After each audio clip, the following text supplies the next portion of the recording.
इस वीडियो में बात करने वाला हूँ ईवीएम क्या है, ईवीएम कैसे काम करता है। आप सभी ने ईवीएम का नाम जरूर सुना होगा। कब सुना होगा? वोटिंग के समय।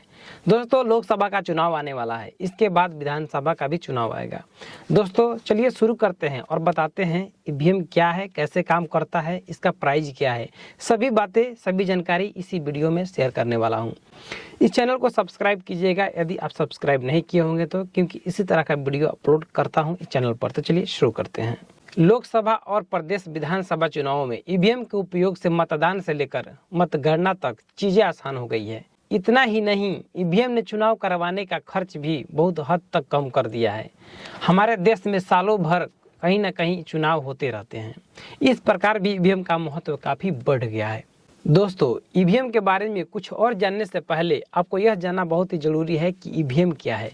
दोस्तों, यह सवाल बहुत ही इम्पोर्टेंट है। यह एक इलेक्ट्रॉनिक वोटिंग मशीन है जिसे शॉर्ट में ईवीएम कहते हैं।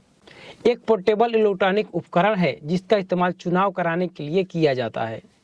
इनका इस्तेमाल संसद के साथ साथ नगर पालिकाओं जैसे स्थानीय निकायों के चुनावों में भी उपयोग किया जाता है। ईवीएम में एक माइक्रो कंट्रोलर आधारित डिजाइन लगा होता है जो सुनिश्चित करता है कि ईवीएम में एक व्यक्ति केवल एक वोट डाल सकता है, जिसमें इसमें सामान्य वोटों की गुंजाइश नहीं होती है और वोटों की गिनती सटीक और कुशल तरीके से होती है। ईवीएम वोटिंग डेटा को सालों तक अपने पास रखती है, जिससे जरूरत पड़ने पर निकाला जा सकता है। दोस्तों, आपको बताते चलूं कि भारत के चुनाव आयोग ने 1989 ईस्वी में भारत इलेक्ट्रॉनिक लिमिटेड और electronics corporation of India limited के सहयोग से ईवीएम को बनाया। वहीं 1999 में पहली बार गोवा राज्य विधानसभा चुनावों में ईवीएम का इस्तेमाल किया गया। ये तो बात हुई ईवीएम क्या है और कब बना था, कब उपयोग हुआ। अब आइए जान लेते हैं कि ईवीएम कैसे काम करता है। ईवीएम में एक कंट्रोल यूनिट, एक बैलेट यूनिट और 5 मीटर की स्केल लगी होती है। ईवीएम को चलाने के लिए बैटरी की आवश्यकता होती है। इसकी कंट्रोल यूनिट वोटिंग ऑफिसर के पास होती है और वोटर्स को वोट डालने के लिए वैलेट यूनिट दी जाती है। वोटिंग ऑफिसर जब तक कंट्रोल यूनिट से वैलेट बटन नहीं प्रेस करता है, वोटर यूनिट से वोट नहीं डाल सकते हैं। एक वोटर सिर्फ एक ही वोट डाल सकता है। एक बार वोट डाले जाने के बाद वोटर चाहे जितने भी बटन दबाएं, कुछ नहीं होने वाला है। वोटर को पसंद के कैंडिडेट के नाम के आगे दिए गए बटन दबाना होता है और एक वोट डालते ही मशीन लॉक हो जाती है। इसके बाद मशीन वैलेट से खुलती है।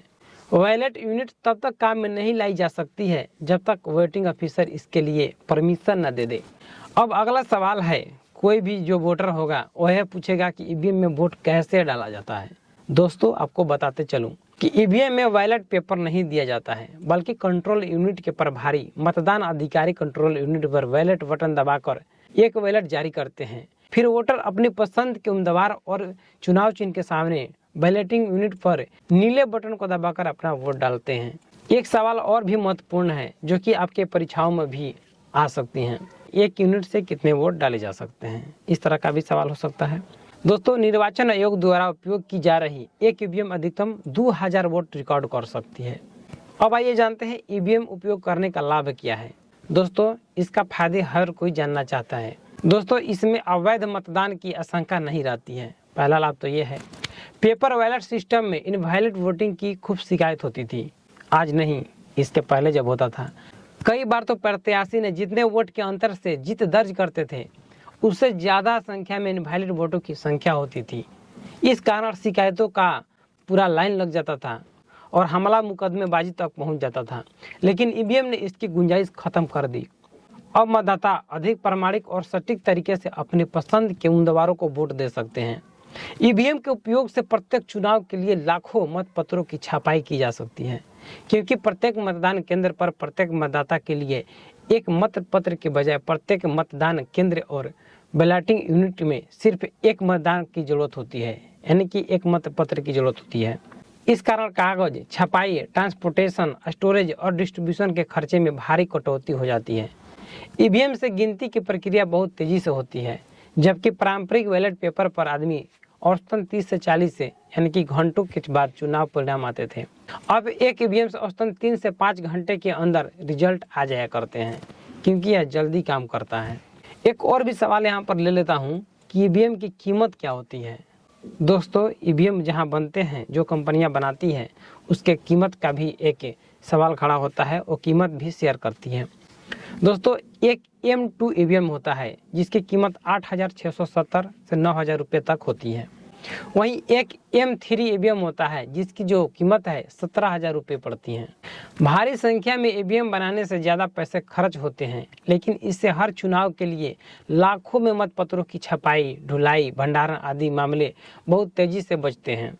इसमें मतगणना के वक्त भी कम और कर्मचारियों की जरूरत भी कम पड़ती है, जिससे उनका खर्च भी बचता है।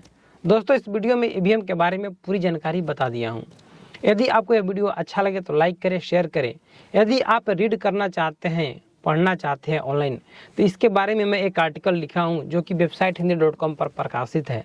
आप जाकर विजिट कर सकते हैं, जिसका लिंक वीडियो के डिस्क्रिप्शन में भी मौजूद है।